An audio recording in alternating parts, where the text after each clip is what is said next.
I'm Ava Mitchell, 30 years old. 4 years ago, I walked away from a six-figure job as a marketing director at a tech startup in Austin. The kind of job where stock options could have let me retire early. I told myself I'd be gone for just a few months. Mom had a massive stroke, Dad was falling apart, and someone needed to hold the house together. Just until she recovers, I said. That was 4 years ago. Yesterday they told me I wasn't welcome anymore. It's a gray Tuesday afternoon. Rain spits against the windshield as I pull into the driveway. The trunk is full of things that keep my mother alive. Her metoprolol, her blood thinner, her pain meds. A new walker to replace the one that broke this morning. My head aches, but the rhythm of care has become muscle memory by now. Drive, pick up, deliver, repeat. Then I see them. 3 suitcases sitting on the porch, soaked through. Clothes spilling out like the remains of a storm. My Northwestern hoodie, the blazer I wore to my last real job interview, underwear clinging to the concrete like discarded proof of existence. For a second, my brain can't connect the dots. My foot stays frozen on the brake. I step out, rain drumming on my shoulders. The air smells like wet asphalt and betrayal. I run to the door, jam my key into the lock. It doesn't turn. New lock. I knock. Then pound. Dad. Mom. The door opens. Dad stands there. The porch light cuts across his face, hard and flat like stone. What's going on? I manage. Why are my things? We don't need you anymore, Ava. His voice doesn't shake. It's calm, practiced, like he's rehearsed the line in his head a dozen times. For a moment, I think I've misheard. What are you talking about? Your sister's moving back, he says simply. She'll be taking care of your mother now. And then I see her. Brooke, 27, yoga pants, California glow, a serenity she's trademarked on social media. She stands just behind him, arms folded, a picture of poised compassion. And on her wrist gleams Grandma's charm bracelet. The bracelet Grandma gave me the day Mom came home from the hospital. Each charm a family milestone, the little silver house, Dad's graduation cap, the tiny baby booty for my birth. I gave it to Mom 2 years ago to keep safe. Now it's on Brooke's wrist, catching the light like a trophy. Inside, the TV hums softly, the Great British Baking Show. And there it is. Laughter. Mom's laugh. Light. Musical. Effortless. A sound I haven't heard once in 4 years of caregiving, seizures, or 3 a.m. ambulance rides. The sound hits me harder than the rain. I stand there, drenched, watching through the doorway. The home I've scrubbed, repaired, and kept running for years, and realize I've been erased from it. Brooke's eyes meet mine. There's no guilt there. Only calm ownership, like a queen reclaiming what was always hers. Dad doesn't move to help me, doesn't even flinch. In that still moment, the thunder doesn't come from the sky. It's inside me. A rolling, silent quake of disbelief turning into something sharper. I look at the bracelet, at my sister, at the man who raised me, standing between us. And I know this isn't replacement. It's a takeover. Brooke tilts her head slightly, like she's pitying me. Then softly, you should have seen this coming. The rain comes harder now, pelting against the porch roof. I feel every drop like a slap. I take a step back, my shoes sinking into puddles that mirror the house lights. For a second, I think of the thousands of little moments, the nights I fed Mom soup, the bills I paid from my savings, the times I told work I couldn't take a new position because family needed me. The word family tastes like rust in my mouth. Inside, Brooke's voice floats out. Mom, guess what? I made your favorite soup tonight. Laughter again. A sound that once belonged to me, now gifted to someone else. I turn and walk down the driveway, leaving the suitcases behind. Rain drips from my hair, into my eyes. down my neck. The cold is nothing compared to the numbness inside. By the time I reach the car, my hands have stopped trembling. I stand by the door, gripping the handle, watching the light through the windows blur in the rain, and then something inside me snaps into clarity. When something breaks, you have two choices: collapse or rebuild. I've done enough collapsing for a lifetime. This time, I'll rebuild, but not the way they expect. I drive away from the house slowly, the headlights slicing through the rain. The rearview mirror shows three blurred shapes on the porch: my suitcases, my family, and everything I gave up. By the end of the street, I'm no longer crying. I'm calculating. Every story I've ever marketed, every narrative I've spun for a company, every campaign I built from a single emotion. I can see the pattern now: how to weaponize an image, how to tell a story that controls the world's sympathy. And if Brooke wants to live by stories, I'll give her one she'll never recover from. The next morning, the rain has stopped. I sit in my car outside a small cafe, the one I used to escape to when caregiving felt too heavy. The smell of burnt espresso hits me as I scroll through Brooke's Instagram. Every photo, every caption is perfectly staged. My mother's courage inspires me every day. Family is healing. Grateful for the journey. Thousands of comments flood beneath them. Hearts, flowers, prayers. I know now that she's been building this for months. The narrative of the perfect daughter. She probably sold it to Dad too. Every like she gets is another nail in my coffin. But she doesn't realize yet. She's not the only one who understands storytelling. I open a blank document on my laptop. Title: Evidence Log. It feels clinical, precise, safe. In marketing, you learn how perception becomes reality.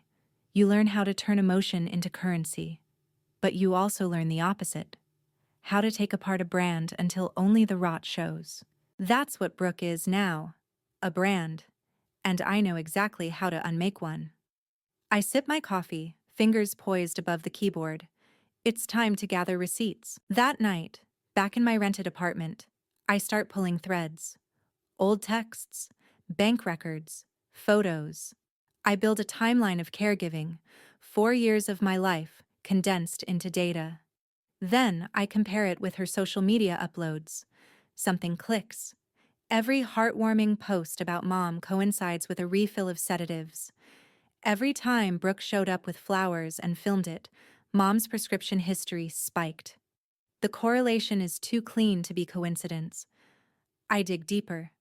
Pharmacy receipts, online delivery logs, timestamps. My head buzzes as the pattern solidifies. Every act of love she broadcast came at the cost of my mother's clarity. And for the first time in months, I feel awake. I open another tab and search. Lorazepam side effects, cognitive impairment, emotional dullness, dependency. It's all there. Brooke wasn't helping Mom. She was tranquilizing her. Not for comfort, for content. By the time the clock hits midnight, my living room looks like a crime scene. Papers scattered, laptop glowing in the dark. I sit there, the hum of the fridge in the background, heart steady. Tomorrow, I'll confirm what I already know. And then I'll start setting the trap. The morning after I found my life on the porch, I realized something. I didn't lose a home. I lost a narrative I no longer controlled. And narratives can be reclaimed. I park in front of a small legal aid office wedged between a pawn shop and a tax service.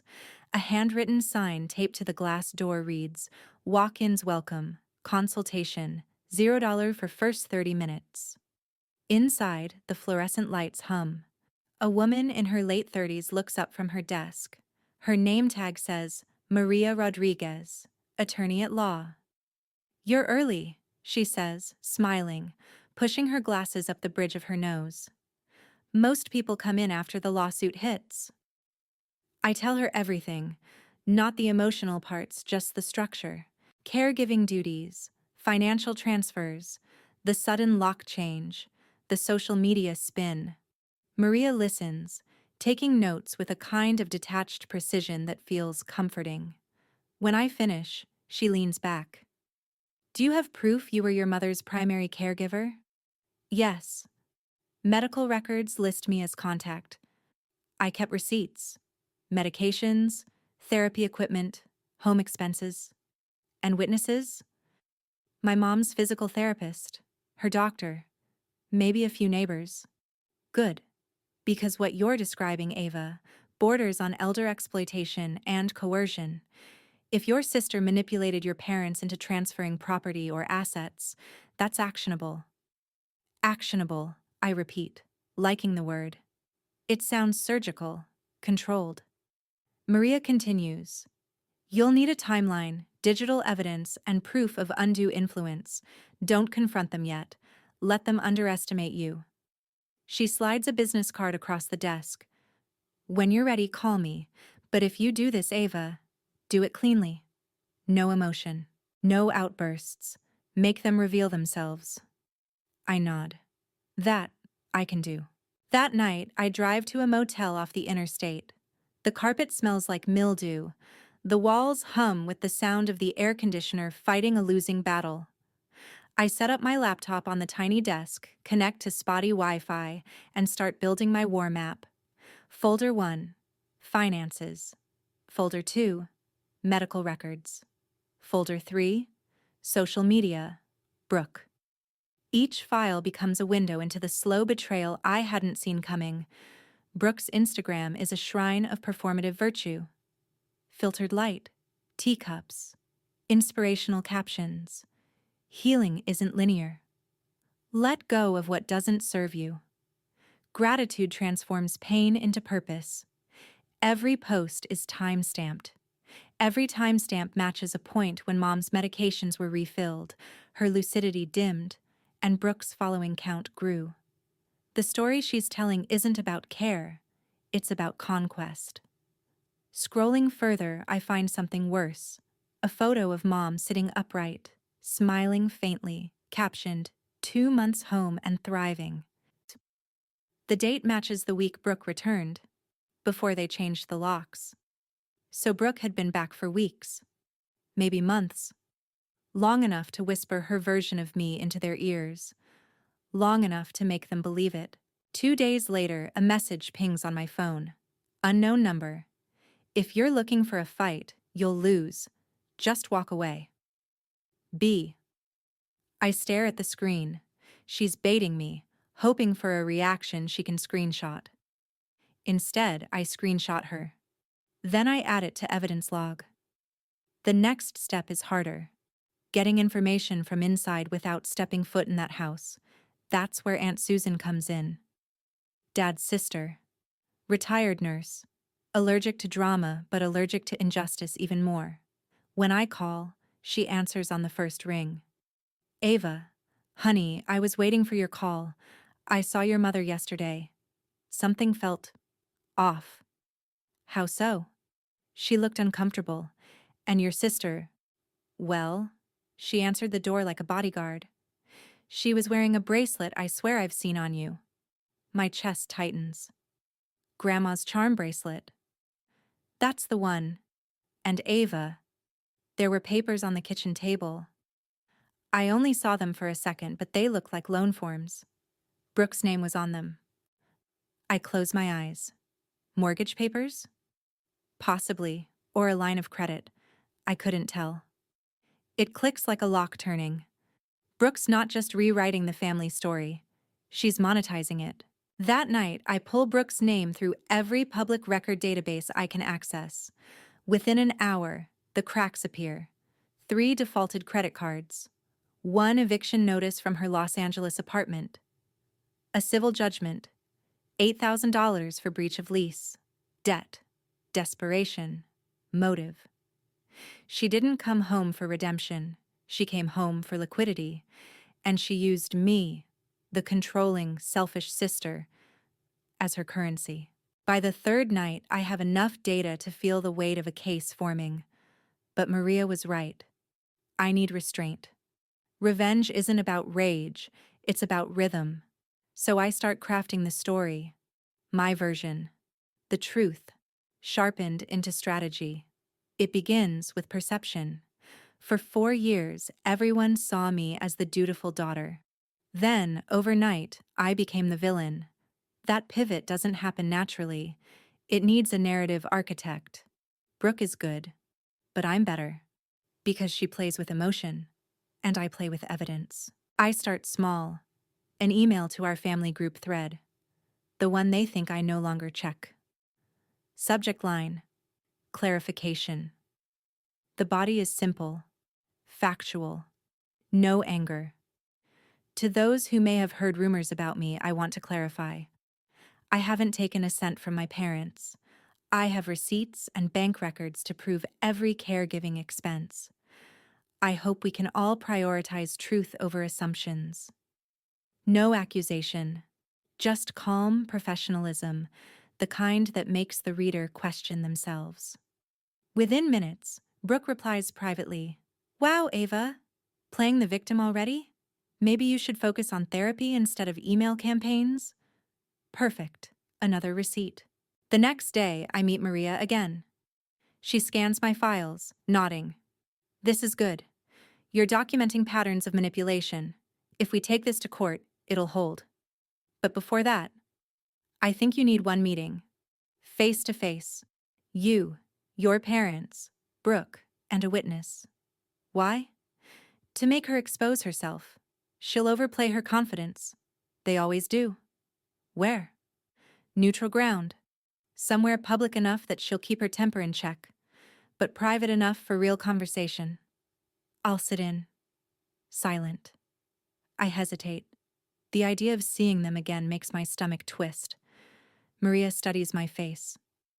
You want closure, Ava? But more than that, you want control. This meeting gives you both. That night, I type out an email to my parents. The words come steady, cold. Subject: family meeting request.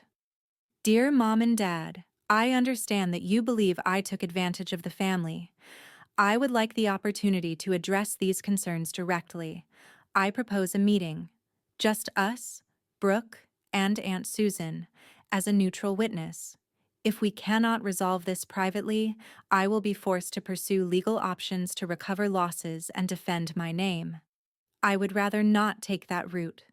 Please confirm within 48 hours. Ava. Before I hit send, I imagine their reactions. Dad's disapproval, Mom's confusion, Brooke's smirk. Then I press the button anyway. It's time to stop being the caretaker. It's time to become the reckoning. 2 days later, the reply arrives. Short, cold, from Dad's account. Sunday, 2 p.m., Aunt Susan's house. Perfect. The morning of the meeting, I dress with deliberate simplicity. Gray sweater, dark jeans, no makeup except for a touch of lip balm. Professional, unthreatening, unreadable. Maria meets me outside the house. "Remember?" she says quietly. "Your power is silence. Let her talk herself into a corner." I nod. Got it. Inside, Aunt Susan has arranged the living room like a tribunal. Chairs in a circle, coffee table cleared except for a notepad. My parents sit on the couch, close together. Brooke sits beside them, legs crossed, posture perfect, eyes gleaming with false empathy. I take my seat opposite. The air hums with tension. Dad starts first. "Ava, we're here because we want peace." Peace. The word tastes like mockery. Mom's voice wavers. "Honey, I don't understand why you're doing this. We're a family. Families don't threaten each other with lawyers." I keep my expression calm. Families also don't lock each other out of their homes. Brooke's tone is syrup sweet. "Let's not make this hostile. We all want healing." Healing, her favorite weapon. Aunt Susan clears her throat. "Why don't we let Ava explain her perspective first?" I fold my hands. My perspective is simple. For 4 years, I managed Mom's care. Financially, medically, and emotionally. I have documentation of every expense. Recently, without warning, I was removed from the household and accused of exploitation. I'd like to understand why. Brooke leans forward. Because you were controlling Ava. You made Mom feel dependent. You used her illness to feel important. Her voice trembles in just the right places. Trained weakness. I stay quiet, watching the show. Dad adds, "You handled everything, but you stopped letting your mother make choices. That's not care, that's control." They've rehearsed. Brooke fed them their lines. And still, I say nothing. Maria's voice whispers in my memory. Silence forces the liar to fill it. So I let them talk. Let the rope unspool. Mom says softly, "Your sister helped me see that I don't need to feel guilty anymore. You did so much, Ava, but it's time for me to be free." There it is. Brooke's masterpiece, the illusion of liberation. For a second, grief rises in my throat like acid. But I swallow it down. Because grief is useless now. Strategy isn't. I glance at Aunt Susan. She gives me the smallest nod. It's time to start pulling threads. I look at my sister. Calm, glowing, rehearsed. The room bends around her confidence. Brooke has always known how to control the tempo. She talks in soft cadences, performs empathy like an art. But today, I control the silence, and silence unnerves performers. I glance briefly at the notepad on the coffee table. Aunt Susan's pen is ready. Maria's recorder light blinks faintly from her bag. I take a breath. "Brooke, you said I was controlling. Can you explain what you mean by that?" Her eyes flick toward Dad before she answers. "You managed everything. Mom's medications, her therapy schedule, her diet. You didn't let her breathe. You made her illness about you." I nod slowly. "So, my mistake was being present?" Her lips tighten. "You kept her dependent. That's emotional manipulation." The word lands like a slap.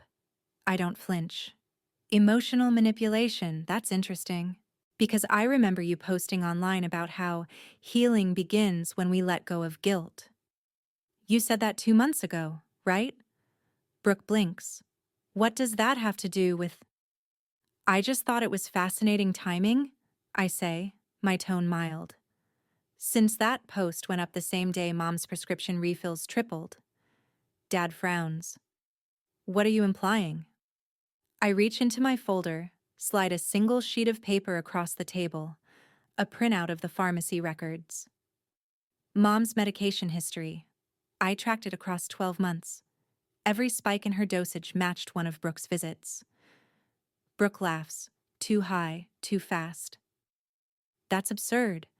You're trying to turn kindness into a conspiracy. Maria's voice cuts in, quiet and measured. These records are from the pharmacy, verified under the family account. We can subpoena additional proof if needed. Brooke's laugh dies. I continue, voice steady. You came home with the narrative of the savior daughter. The world saw you feeding Mom soup, brushing her hair, telling her how loved she was. But you weren't feeding her love, were you, Brooke?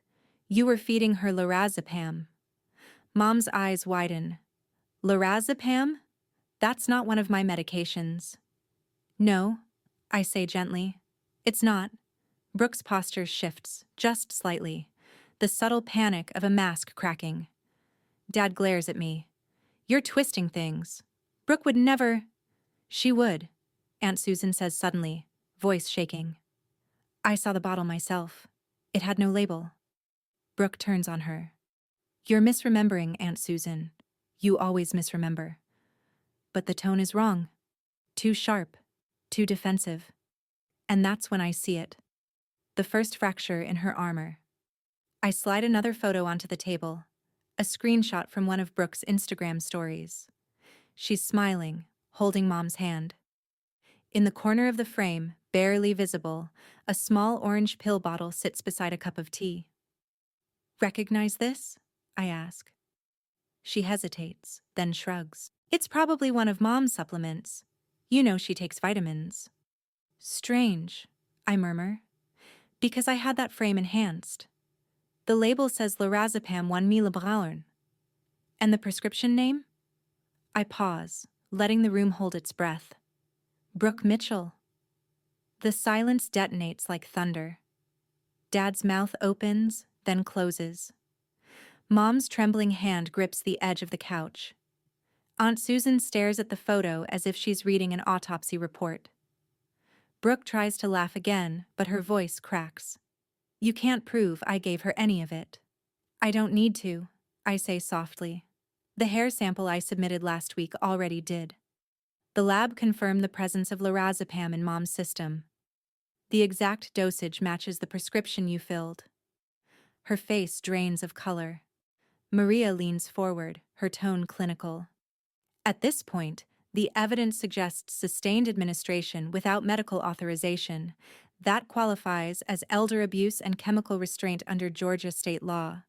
The words hang heavy. Elder abuse. Dad's hand grips his knee, knuckles white. Brooke, is this true? Brooke stammers. She was anxious. I just wanted her calm. Ava always made her so nervous, hovering like a nurse. I was helping? Her voice cracks completely on the last word. Mom's whisper slices through the chaos. You drugged me? Brooke turns toward her, tears rising. No, Mom, please, it wasn't like that. Mom recoils. It's subtle. Just a shift backward on the couch, but it breaks something irreversible in the air. For the first time, Brooke realizes she's lost the audience. She looks at me, eyes blazing. You did this. You've been plotting. You're right, I interrupt. My tone is ice. I have. I lean forward, every word deliberate. 4 years, Brooke. 4 years of caregiving. I kept receipts for everything. Groceries, prescriptions, therapy bills, even the incontinence pads. Because deep down, I knew one day I'd have to protect myself from family. What? Brooke's lip trembles, but the fury is rising again, the feral instinct of someone who's losing control. You think this makes you better than me? She spits. You've always needed to be the martyr, the perfect daughter.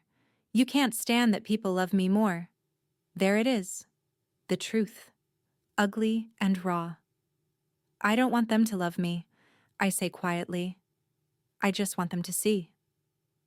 I reach for my laptop bag, pull out a tablet, and open a folder labeled Mom's Memory. It's a compilation. Short clips from home cameras, medical logs, dated messages. I hand the tablet to Mom. Watch this. She hesitates, then presses play. The first clip. Me kneeling beside her bed, coaxing her to eat soup. She's weak, but smiling. I look exhausted. The timestamp reads April 2020. The next, Brooke filming herself holding Mom's hand, whispering, "You're safe now that I'm here." Her free hand, the one off camera, slides a pill into the tea. Mom's breath hitches. The next clip freezes on that frame. The sound of rain begins outside, faint but growing. Nobody speaks. Brooke lunges forward. Delete that. You had no right. Maria's voice is steel. Sit down, Ms. Mitchell. Brooke's hands tremble, then she collapses back into the chair. You don't understand, she whispers. I was fixing things. I was building something better. Our family needed peace. Her justification lands like a ghost of reason, hollow, haunting. Dad rubs his forehead. Peace isn't something you force with pills, Brooke. Mom's tears fall silently. You made me forget my children. That line shatters whatever composure remains. Brooke sobs openly now, a sound too loud for this quiet living room. I stand slowly. My voice doesn't rise. It doesn't need to. This isn't revenge, I say. This is correction. I gather the papers, slide them back into my folder.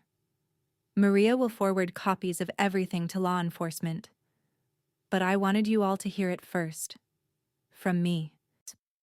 Mom looks up at me, her expression torn between sorrow and recognition. "Ava," she whispers, "I remember the soup. It's enough." I nod once, then turn toward the door. Brooke calls after me, voice breaking. "Ava, wait." I pause in the doorway but don't look back. "You took everything from me, Brooke. The house, the trust, even Mom's laugh. But the one thing you forgot is that truth doesn't need followers. It only needs light." I step out into the rain. Behind me, the house erupts. Voices, movement, chaos.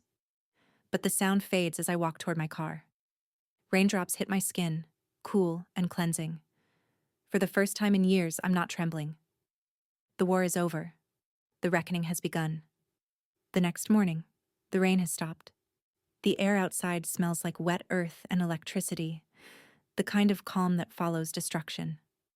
I sit in my car outside Maria's office, engine idling. My hands don't shake anymore.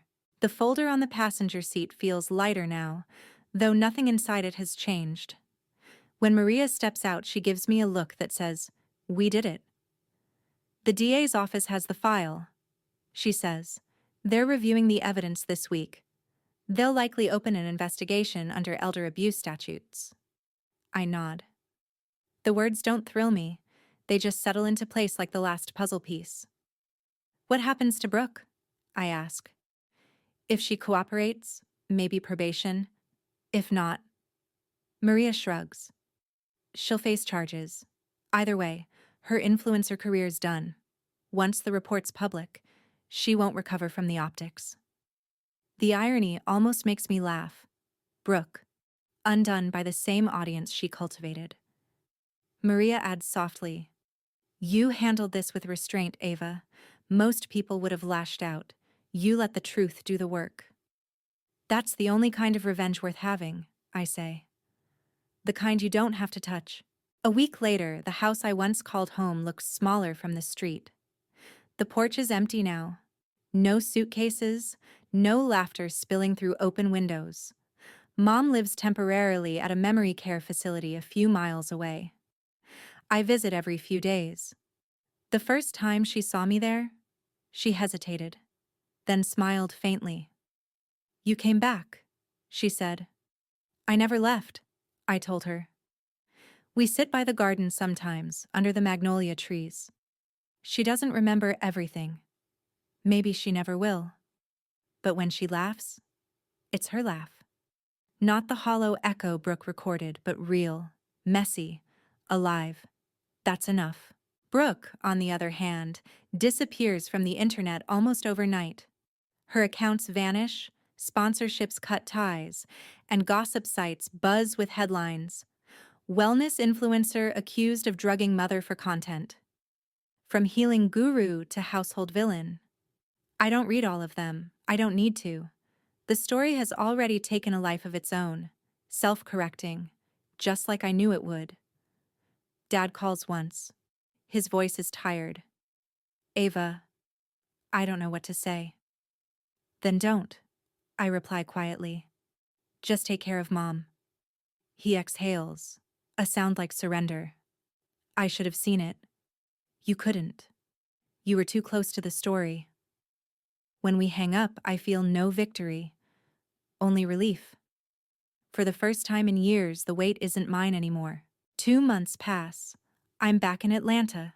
Not the suburb I grew up in, but the city itself.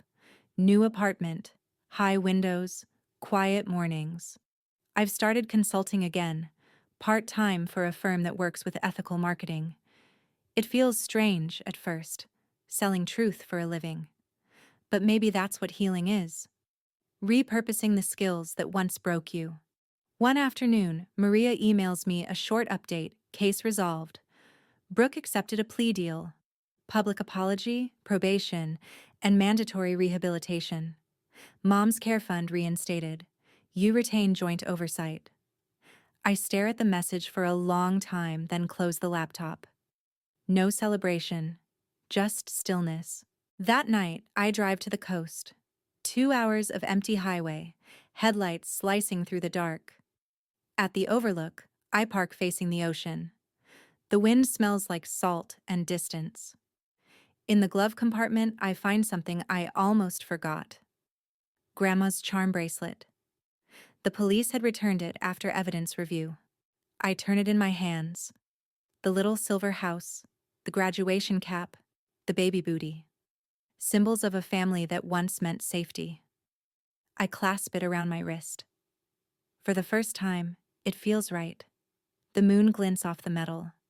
The tide rolls in, whispering over the rocks like applause too soft to hear. Sometimes I think about Brooke, not with anger, but with curiosity.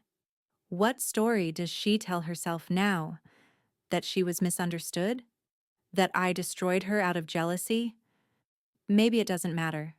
The thing about storytellers like us is that we live or die by the narratives we create. Hers was built on illusion. Mine was built on proof. And proof always wins. I drive back as dawn breaks, sunlight bleeding into the horizon. The radio hums softly, some old song about forgiveness. For once, I don't analyze the lyrics. I just let them fill the silence. When I pull into my apartment lot, my phone buzzes. A message from Maria. Mom's facility reports good progress. She's remembering more stable patterns. She asked if you'd bring soup next visit. I smile. Soup. The one constant in a story that's changed too many times. As I step inside, I catch my reflection in the hallway mirror, tired, older, but lighter. I whisper to it, half a confession, half a vow. This time, I rebuild for me. Outside, the world keeps turning, and somewhere far away, a different house sits quiet in the aftermath of its own storm.